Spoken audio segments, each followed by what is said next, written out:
तरकीब बताने से पहले मुझे यह बताइए कि आप लोगों के लिए क्या ज्यादा जरूरी है, यह जमीन या आप दोनों की जान? सोहन, इसमें पूछने वाली कौन सी बात है? हमारे लिए जमीन से ज्यादा हमारी जान प्यारी है। तो एक काम कीजिए मालिक, आप सबसे पहले जाकर थाने आर को बताइए कि यह जमीन सेठ लालाराम की है। आप उनसे बोलिए कि हमने तो कुछ महीने पहले ही यह जमीन बस काम करने के लिए उनसे ली थी, बाकी का काम मैं संभाल लूंगा। अरे सोहन, लेकिन इससे तो हमारी जमीन हमसे छिन जाएगी, फिर क्या होगा? नहीं मालिक, शायद आप मेरी तरकीब समझ नहीं पाए। जब आप थानेदार को बताएंगे कि यह जमीन सेठ लालाराम की है तो पुलिस किसे गिरफ्तार करेगी? सेठ लालाराम को।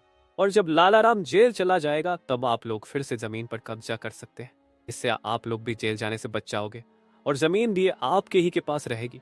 सोहन की तरकीब सुनकर दोनों बाप बेटे दंग रह गए। वाह सोहन भाई, तुम तो बहुत होशियार हो। आज तक तुमने हमें अपने काम से खुश किया था, अब तुम्हारी बुद्धि हमारी जान भी बचाएगी। इसके बाद तीनों थानेदार के पास गए और मोहन ने जो कुछ कहा था वही बात दोनों बाप बेटे थानेदार से कहने लगे। थानेदार साहब, यह जमीन हमारी नहीं है। हमने कुछ महीने पहले ही काम करने के लिए यह खेत लालाराम सेठ से लिया था।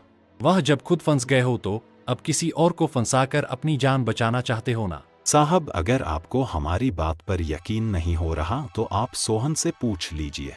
वह हमारे साथ बस कुछ दिनों से ही काम कर रहा है।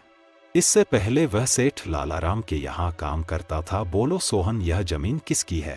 थानेदार साहब, ये जमीन सेठ लालाराम की है।